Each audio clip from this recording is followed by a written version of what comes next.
Ouais. TV officiel. Un petit message dans le abonnez-vous de s'abonner.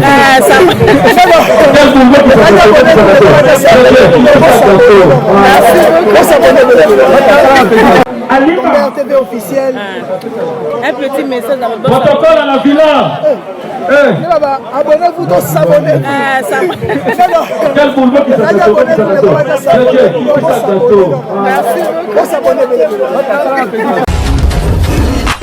Ma grandeur TV officielle. Il fera une conférence de presse ce vendredi. D'accord. Depuis Kinshasa pour exprimer ce qu'il a à dire, quoi. Dans ce moment difficile, je voudrais quand même, cher Bertrand, te dire bravo. Merci. Pour le concert de Valsero. Merci, c'était autre chose. Mais un beau succès, c'est un beau succès très, très et tu es quelqu'un qui prend des risques, qui va au combat et le fait que tu viennes aujourd'hui encore pour prendre la défense de ton artiste, de Werason, suite à ce concert annulé, eh bien force le respect. De toute façon, je suis pas venu pour m'incliner. Moi, je cherche pas de problème particulièrement, je cherche juste à faire mon métier. Oui. Mais en l'occurrence, là, il y a un problème. Le problème... de presse, c'est ça, l'élo vendredi le 24, je crois. Aujourd'hui, c'est le 24. Vendredi le 24, dans la même ligne. Mais ma caméraman, ma journaliste va se retrouver aux conférences de presse, c'est ça, reporté. Mais moi, d'abord, ce que j'avais constaté, publication des Agina RT. Conférence de presse des Agina RT. Impression par rapport à Werason au hasard, très déçu à en ces moments. Et puis, qu'est-ce qu'il y a poussé à publier le roman brusquement par rapport à l'émotion, à vertige, il y a des concerts ratés. Bon, moi je crois que c'est par rapport à l'émotion et puis par rapport à la soif de servir bateau poto tour, c'est là qui officiel. Ma grande. On a coupé ça yo et ça nous soit fort.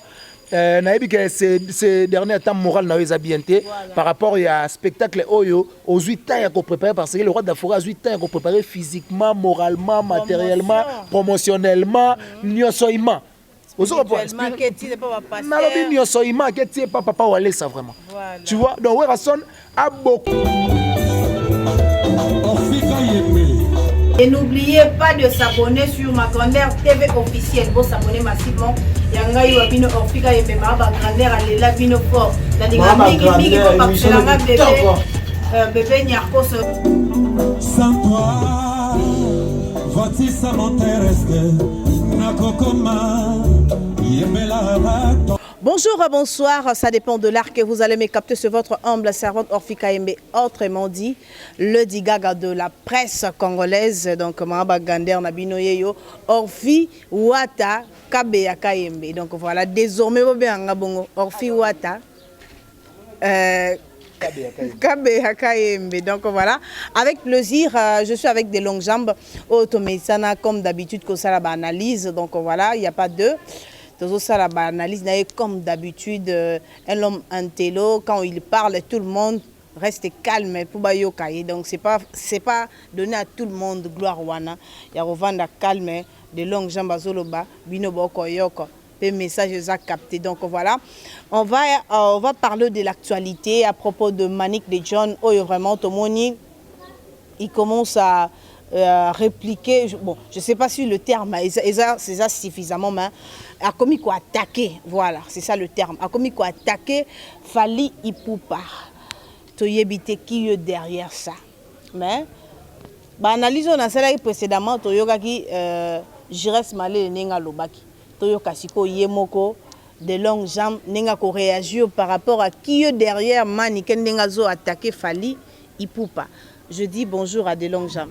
Ouais, bonjour Orfika Yembe, je dirais merci aussi pour la considération, tu vois, c'est pas donné à n'importe qui, il y a aussi déplacé vraiment l'équipe technique Mobimba ma grandeur pour pouvoir rendre une visite, en tout cas c'est à moi de vous remercier. Et puis je ne peux pas commencer l'émission sans pour autant dire merci à la reine de l'internet, Madjegan, Maj, maman qui pas vite à Général Warrior, maman Bombé, Oazolanda depuis quelque part, et puis je disais merci beaucoup à Yagoroti Louvoiso, Mami, maman Neglon depuis l'Allemagne, il y a Willy Moucheni, bon anniversaire malgré tout en retard. tard. Et puis les bourgeois gentils sont ex non commettre espace de gentillesse. Mama Blandine Bassé, les boutiques d'habillement Boucle Création, ça veut dire bloc wana na Bandalungwa tout droit il s'engage la numéro 23. Topé à reforme wana et puis il y a Babimboli agence Badem. Donc nous sommes là pour te rendre batou biloko o bango ba mesana ko lia parce que à part musala o to ebi kop musute. Donc voilà, à part musala o to ebi kop musute ka kop na biso yango to lo tarabutu mo epesa biso bakar ba bilamba ola to mo ba parfum kitoko to matape ka nango kaka na kopo pe ka to matape po kaka na kopo wana orfi wata mutalobi bongo. Kabeya Kayembe. Orfi wata Kabeya Kayembe. T'as décrit. Comment on dit Orfi wata Kabeya Kayembe? Balou ba coalition. FCC. La famille est sacrée, papa. Donc voilà, on va parler maintenant de Manick de John Otomoni Azo s'attaquer na Fally Poupa. D'abord, quelle est la cause au Manick de John Azo attaquer Fally Poupa? Ouais, la cause c'est simple, cause des Akake, Manick de John à Lembi par rapport à Moussala ou à Sala parce que une flèche allait, il faut la accompagner dans le retour. Tant que flèche les autres à l'accompagner, c'est inutile que tous à la carte, inutile que tous marchent ensemble parce que tout ce qui est plus loin, Bible les Zoloba, ceux qui battent mi balé ba yo kanité ba kota mbolanzela mon côté. Voilà.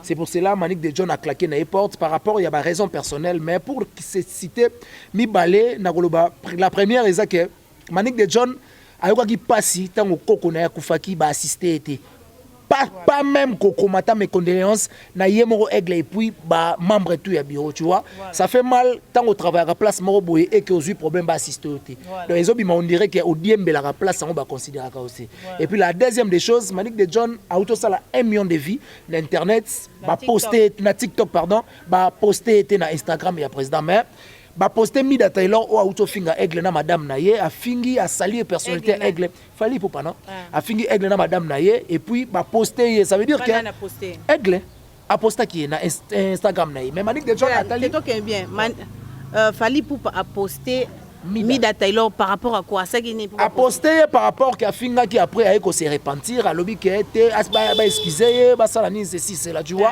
mais tandis que Manick de John dépôt ya une victime a zwana no monopole ya ko finga aigle tu vois tant on a tali ba mangamunyo so on a comprendre que flèche aller et à l'accompagner tenir retour c'est pour cela a claqué na ye a longoli chana bambo atikeli Ken Piana c'est à Ken Piana na baninga o batikali ba basiko ba osala ondeni parce que ya bimi martyr ya bimi martyr par rapport à Ken Piana, ça veut dire qu'il y a sali acte moro pour commencer à entretenir les travailleurs, tu vois. Donc Ken Piana batikal na kati wana base de conscience, ceux qui ba monique ils ont marché, il peut aussi claquer parce que batumi balé ceux qui ba yo kanité ba kota mbolanzela moko. Ken Piana ba comment Piana na F victime aza attaché de presse ya Fally Poupa to aza bureau. Bon Ken Piana ba benga inde pas leader. Ça veut dire mutu o même manique na F victime c'est Ken Piana. Ça veut dire que Ken Piana Azala qui considérait Yango Memi Moto parce que l'invité n'invite pas. Ce qu'Azala qui invite moi Likolo, il peut jamais inviter Manick de John, tu vois. Donc ça veut dire que Azala qui parmi ba marketeur et artiste mais dans département internet. Comprenez parce que si on voit département internet, il y a une victime, c'est Manick et Ken Piana. Département TV, c'est Banati Lokole, Batutu, malgré tout Banati Lokolango. Il fallait qu'il faire voir bisous des anthologies, batanga la classe, bazoua na connerie. Récemment, on a eu tout le monde, basali image moro pour dire qu'il fallait pour passer le numéro 1 à musique ya Congo. Sans pour autant que Kofi Olomide na Koufita sans vie, le roi de la forêt a sans vie, Jibem Piana Papa Chéra sans vie, Vieux Bozi a sans vie, Nyoka Longo a sans vie. Mais toi tu viens à la télé, tu dis qu'il fallait pour passer les premiers. Donc tant que premier bozo kota artiste na ba ranking moro boy o yo so comprendre té parce que tango lobi bongo ba vie wera na ba vie jibe na ba vie rambo ba ebi ke artiste azala na yo ça veut dire que soki yo ye ba tindi yo or que artiste n'a rien à voir tu vois mais musala onde ba osala ngo na zo comprendre té mais ya lobi bongo selon produit na ye a fou la produit ça la produit na ye un journaliste il faut aux au milieu du village il faut aux au milieu du village biso to désorientant Moussalo parce que on n'a pas eu le temps ya kotanga on a banchik mais bango o bakenda ba ifasika ba kopo faut malak sa biso ke batangango on comprend tant bazoya kara logo aka biso ba courage parce que moi je suis courageux j'ai l'art de parler j'ai l'art de convaincre na yé na m'équipe Moussalango et puis voilà na osalango bien mais bango soko bazoa bena chance ya kotangango introduction développement na conclusion. Tu vois, mais parce que l'introduction, ni na osala ngoka mettre musu kombo makambo na osala na on maîtriser ngote. Mais bon bazo chance ya ko kende. Mais ce qui est totalement bien presse na biso presse na biso na niveau ya TV. Donc voilà. So totali bien peu na presse na biso oya TV au total na be on ba TNT na bon ka bon ba presse ya TNT. Non presse mais ba différence nango na ba raté so. So totali bien. Ndeti na plateau Papi Mboma. Fallait orienter. Très bien. Toke pas nati le collé na plateau ya. Et pas Papi Mboma fallait roya. Faire enda royate. Faire enda royate. Si ko pas nati le collé faire royate. Fallait roya faire pas roya kate. Mais pas Willy Kaimbe faire roya fallait royate. Donc bah pesa déjà ba position ata ba voir en côté mais en tant que micro biso montant total tout le monde a bien que oyo azap na parti pris à oyo. Voilà. Vous comprenez parce que et kabolele ba kabola bitumbango et l'axa bena ke bakanga moko ne maboko boy o wana a profiter likofi. Après 5 ans les sous to kende wapi. Ba ope ba obima sika ba innocent ba na suka na ope ba ndo pona ba plateau. Presque c'est ok et ba benga so quatrième pouvoir na monde mais to perdre ba pouvoir na biso ba compétence so perdre parce que comme ba parti pris.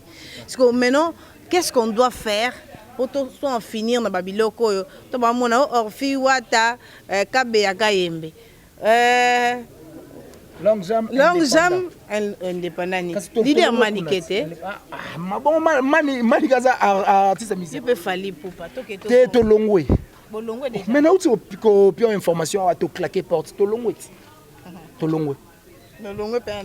pena ndinga solo ya ona zo sayo presse oyo po et comme na makanisi oyo zo kanisa na sens ya rectification ça veut dire que 20 o bazoya oyo faut bazala skoyo or makambo bakuti ça veut dire que ba ya pena idée na bango ya ko s'imposer parce que ba o ba s'imposaka ba simba pe sultan ya nzambe te ba sala pe makambo tam su ya grigrité et ça n'est que liboke mo ba comprendre que on peut bouleverser aussi mais liboke ngo déjà so contre ceux qui artistes et musiciens ba ça na parti pris na bango c'est pas notre problème nous notre problème est que tous au milieu du village tous c'est la artiste nyonso pona ko faire avancer culture ya mboka na biso tu vois parce que biso toza censé ya ko sala ba artiste biso promotion de père que libanda ba yoka bango yango ba uta ko ba ces derniers temps musique ya Congo et lali pona nini ba artiste na biso bazolo ba matin na presse o eza biso moko tu vois donc biso na nous photo banda ko promouvoir ba artiste na biso pour bango ba avancer maintenant biso moko tozo comme na ba parti puis ça veut dire que mutu moko boye akangi tam sous 15 journalistes na part na ye alors que baninga mususu pe bazana posa ba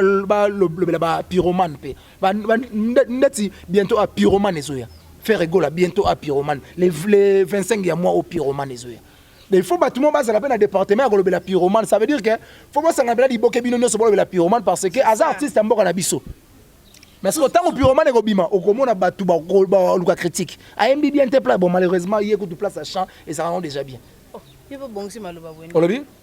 Na lobby to combien indépendant to bande ko bomba makambo mususu par défaut to voler ba face te faire rigolo à ces grands artistes ya mboka na biso grand chanteur mais grand chanteur ya mboka na biso to bande ko ko lo bagaye ba bien te par rapport à place to salaki mais la minute to longo déjà chaîne to longo donc ça veut dire que les artistes musiciens tout ba sala bien ba sala bien mais tout le monde a rang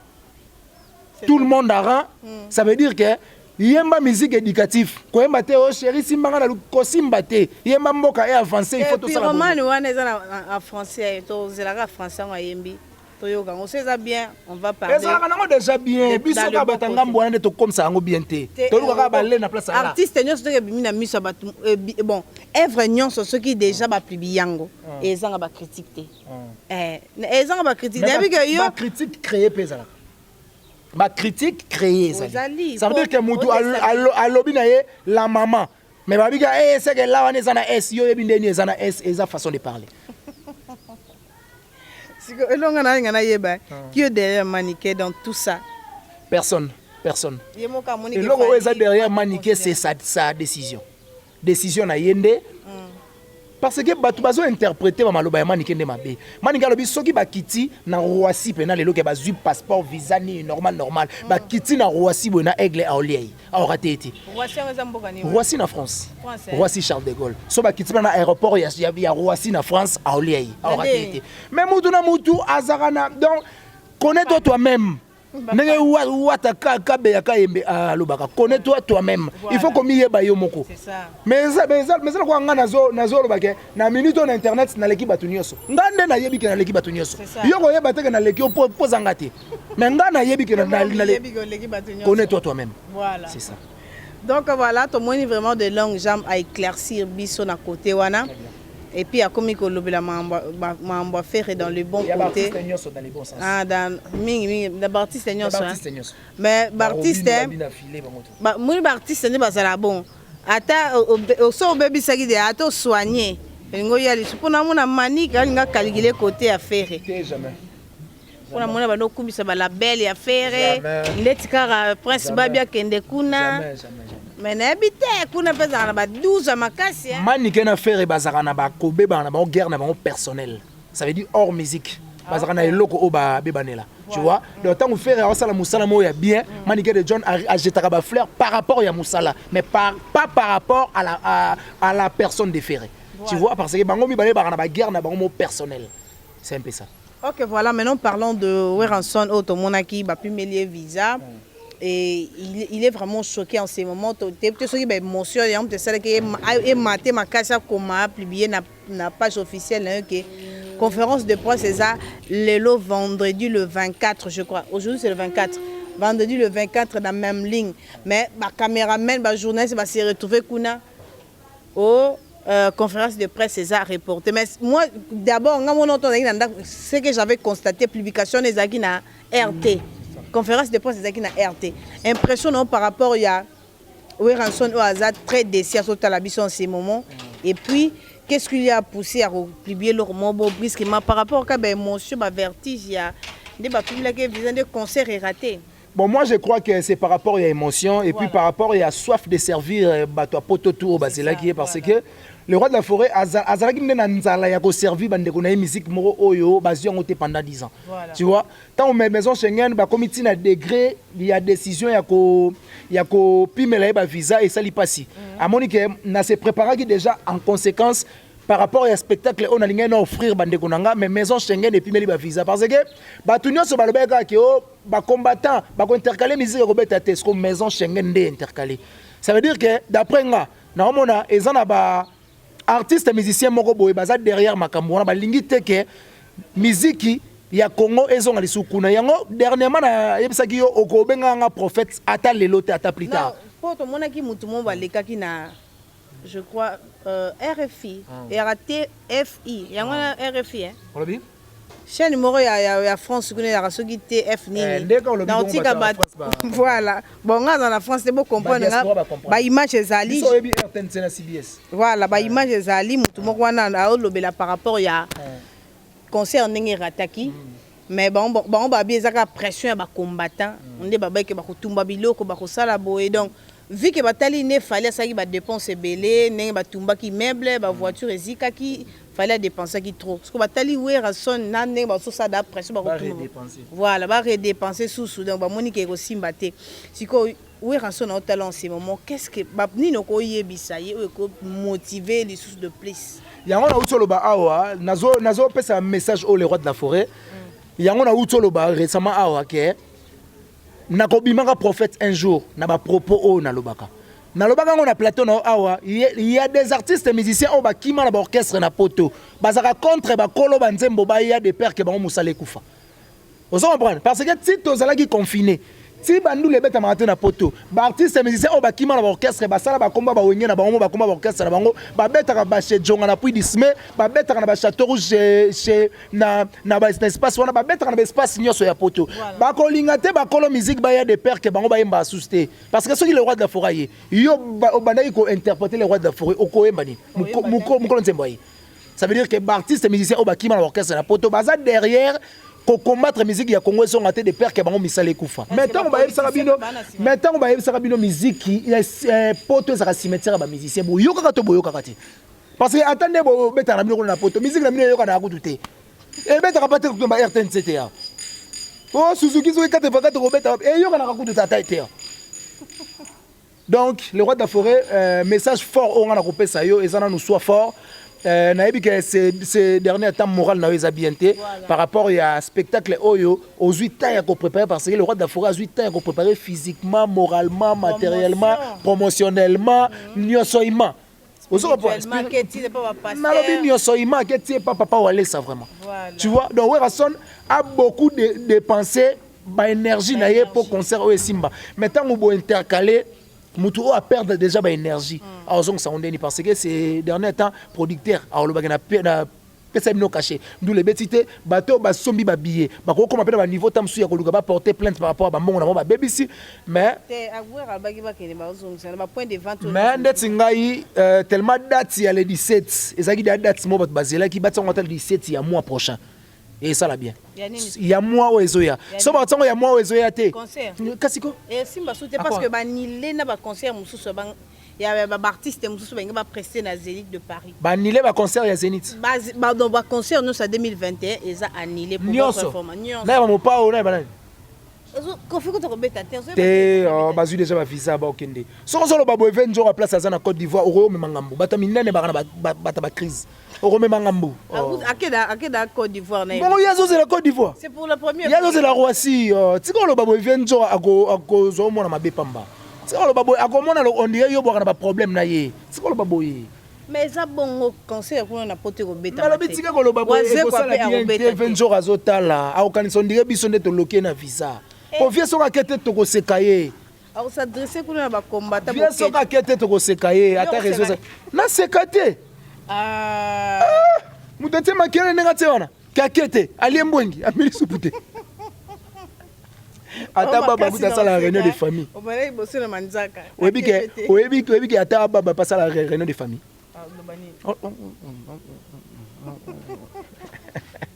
benzo rasa réunion de famille na kibaba te maza déjà kuna na la poule gakuna wes bakale wes la bakoline mo en français ya ozui. C'est quand même allé me revenir là. Vous avez construit la 20 jours qui est la corona pandémie. Non, maman, on fit wata kaembe kabe.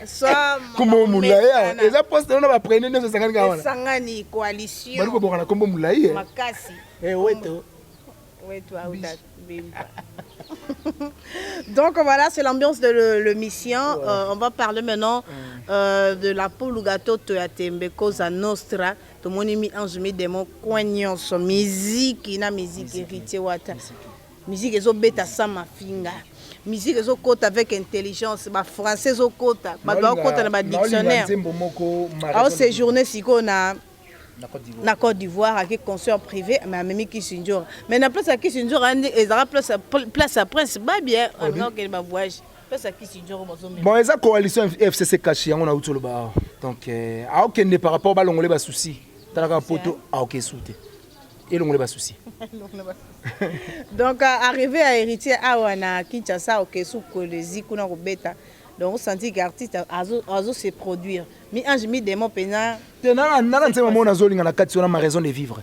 À lui makasi. Ça moi rappelle. Sokena landa ki maloba mama yebisa kinga aussi longtemps boza fiancé kotsaina nuna motema teo tsaina nuna estomac potale la citation estomac soki ezwi ipota malok seko calme citation kasi timba watu bomaka pamba matelanga ko kayimbi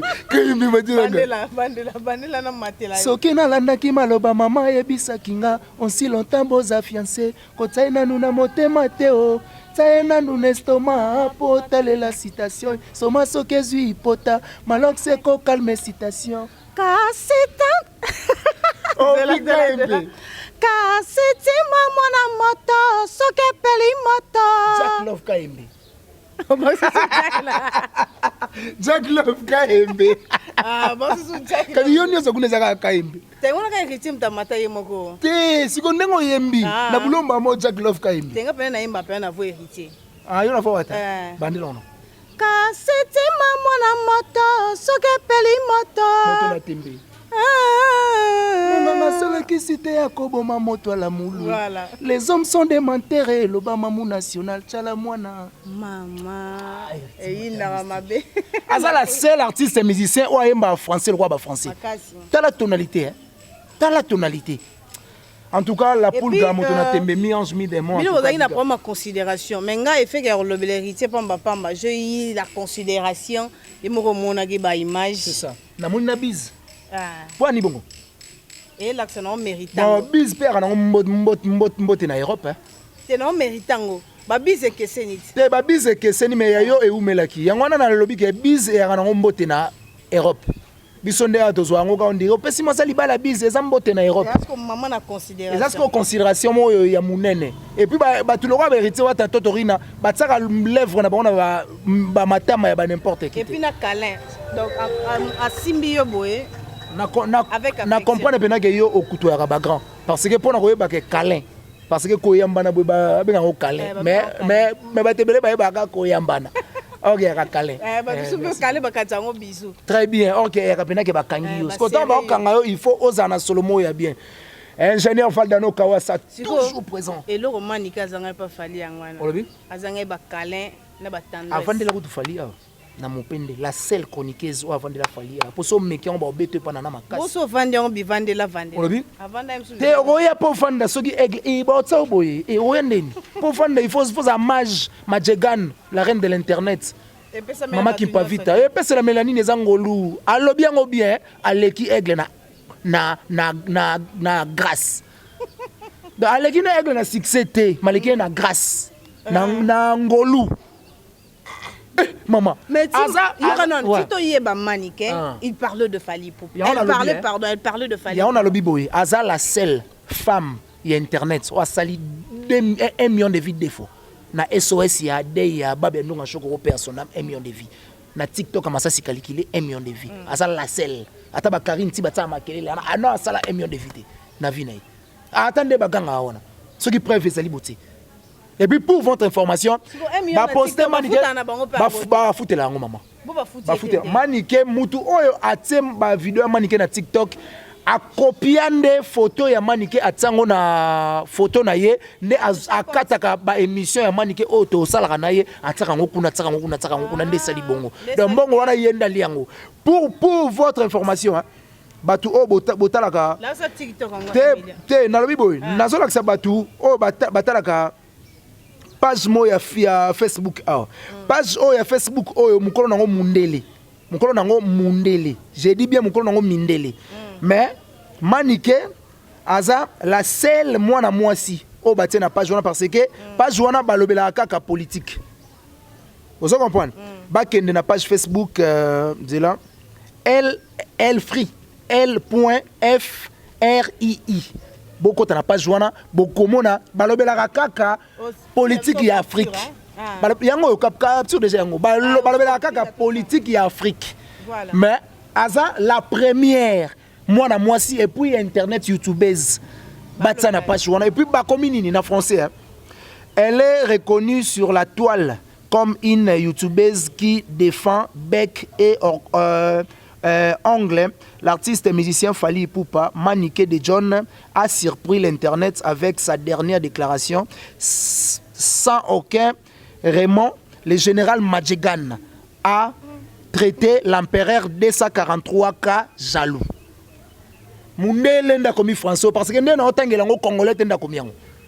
Ba Raymond na ba français na biso ezala te Raymond. Mundele ngayoka lingala ne po manika sa. Azala reine de l'internet azala kutu ti na téléphone ya Mundele ana atsaka ina ba stati. Tala décret. Tala mona. Donc voilà, ezaka ke manika miyeba o yazali et puis connais-toi toi-même. Et puis ayoka conseil mingi onga na loba soki akota la vidéo oyo ayoka rande yo mingi po na monyo yo zoza oye ko propulser sous moi mingi. Merci beaucoup, merci. Malgré tout peso ayoko propulser donc baba union fait la force. Flash aller accompagner na retour. Voilà. Flèche sur les accompagner tes affaires faux flèche. C'est que ça flèche ya plastique. Exactement. Ego boma ni aigle ni poukou ni niao. Voilà. Vous comprenez? Donc ça veut dire que être avec Manick de John, on a quoi apprendre, il n'y a pas quoi apprendre. Ça veut dire tout ça coalition. Voilà. C'est ça. On est arrivé à la fin de Longues Jambes. Je profite à saluer ingénieur Valdano Kawasa, toujours présent comme d'habitude. Mon vieux John Batoumeni, Bosé Bélé, Bolinga, Africa Mbebo s'abonner vraiment massivement. Rigen Lungu, Moninga Mao Tchetchoum de Sydney. tosalaka nde toyokanaki vraiment tokomo chité. Qu'est-ce qu'on n'a pas parlé à propos au propos du sujet du jour. Sur français est bien bien. Qu'est-ce qu'on n'a pas parlé à propos du sujet du jour. Voilà. Ouais, on a tout parlé, on a tout parlé. En tout cas, c'est ça qu'on appelle l'analyse. L'analyse, c'est pas insulter les gens. L'analyse, c'est pas dire des bêtises. Voilà. Ou bien de n'importe quoi. Ça veut dire qu'on a parlé des choses importantes. Oh, bah, tout le temps, même père de famille, bah, vandana moi si na bana, bah, bah, apprendre un peu. Voilà. Tu vois, donc c'est un peu ça. C'est pour cela que c'est ça qu'on appelle l'analyse. Voilà. Donc on a tout dit. Donc ils ont rébellé à Koloba, mais pour que tout le monde te servir. Bino, merci beaucoup. Orfika et ma grandeur de m'avoir recevoir na plateau na yo où il y a ma grandeur télévision na lobaka ba s'abonner massivement na ma grandeur télévision et puis babo sanate ko s'abonner na Manique de John Tokos officiel chaîne ya makambo ça la bien.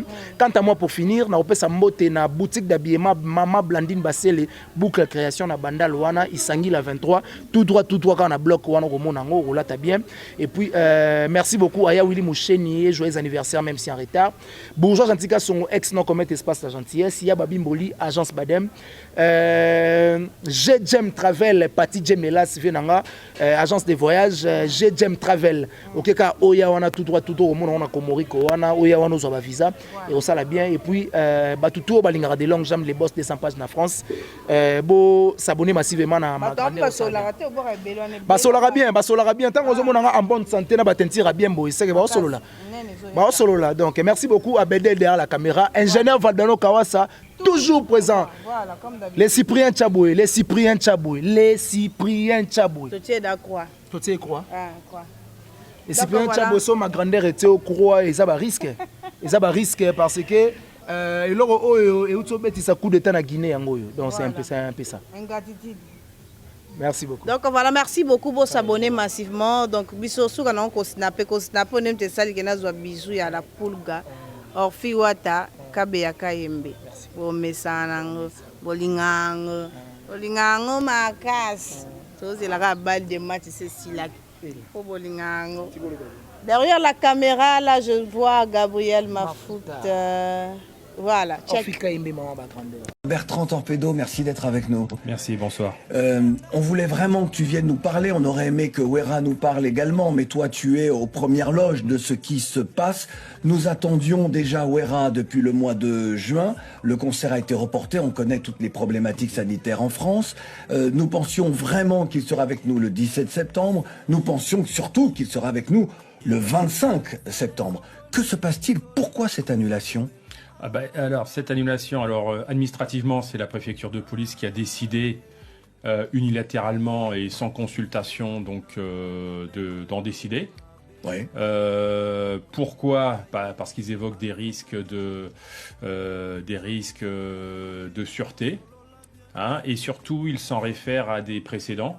Et notamment, dans l'arrêté, ils évoquent carrément le concert de Fally Ipupa à Bercy en 2020, oui, où des heurts et des violences avaient effectivement été faites à 2 km de la salle, pour justifier que Werason étant également proche du président en place.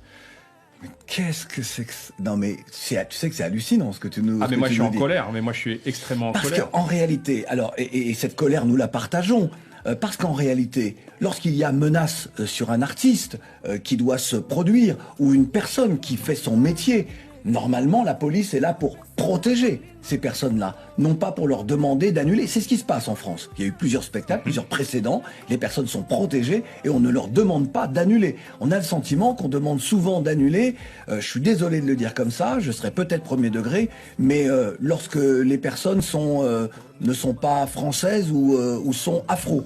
Parce qu'il y a d'autres personnes françaises à qui on a demandé d'annuler leur spectacle pour ce type de raison-là. Quel recours as-tu, toi qui es promoteur, toi qui engages des frais sur tout cela, et puis un artiste avec ses musiciens qui attendent à Kinshasa?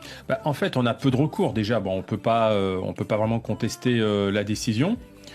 Sachant en plus que faire un recours administratif en urgence, sachant qu'on leur a même pas donné les visas, ça sert à rien. Donc les uns sont peut-être en relation avec les autres. Mais, bien sûr, puisque moi, quand j'ai eu la dame du consulat à Kinshasa, elle me dit on est en relation avec la préfecture de police.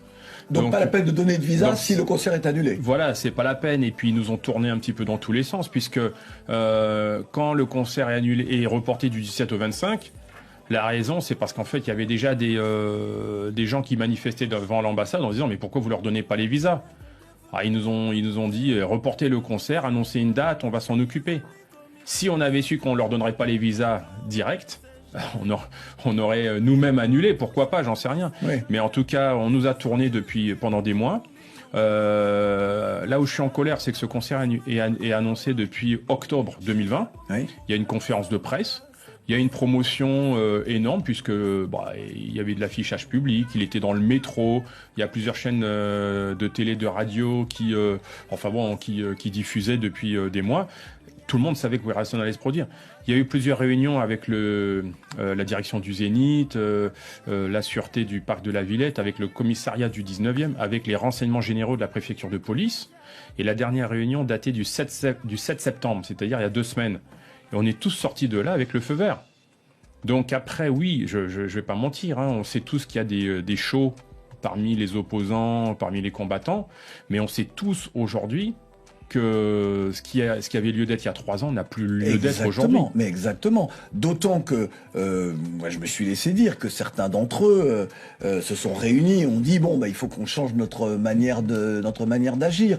Donc ce n'est pas parce que certains ont dit qu'ils allaient venir et faire du grabuge qu'il faut annuler. Il faut juste dire bon très bien, vous viendrez, vous l'annoncez, eh bien nous serons là. Enfin là je parle à la place des forces de l'ordre. Bien sûr. Alors Là, moi, si vous voulez, que ce soit Fally Ipupa ou avant, Héritier Watanabe et autres, les violences, elles étaient visibles des mois à l'avance. C'est-à-dire que les Congolais, les combattants congolais, des mois à l'avance, ils mettaient une pression. Là où je suis fâché, c'est qu'en fait, les mecs, ils ont même pas eu besoin de se bouger jusqu'à Paris. Ils sont restés derrière leur PC, assis dans leur canapé, en pianotant sur leur téléphone, en envoyant des menaces à la préfecture, aux Indes. Ils ont même pas eu besoin de bouger.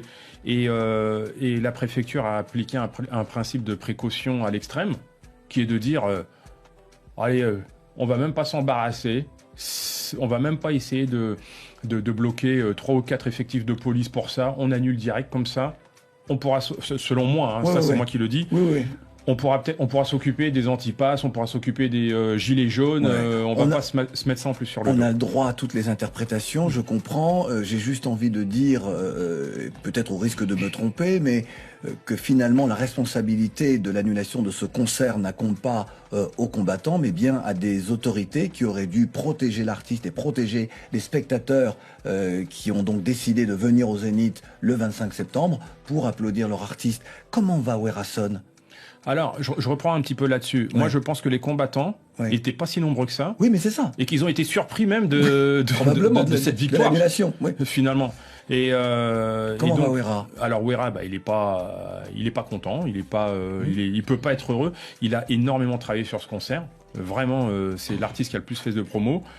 Il a décidé de pas s'adresser aux médias pour l'instant, le temps d'accuser le coup, et il fera une conférence de presse ce vendredi. D'accord. Depuis Kinshasa, pour exprimer ce qu'il a à dire, quoi. Dans ce moment difficile, je voudrais quand même, cher Bertrand, te dire bravo. Merci. Pour le concert de Valsero. Merci, c'était autre chose. Mais un beau succès, c'est un beau succès, et tu es quelqu'un qui prend des risques. Qui va au combat, et le fait que tu viennes aujourd'hui encore pour prendre la défense de ton artiste, de Werason, suite à ce concert annulé, eh bien force le respect. De toute façon, je suis pas venu pour m'incliner. Moi, je cherche pas de problème particulièrement, je cherche juste à faire mon métier. Mais en l'occurrence là, il y a un problème. Le problème, c'est pas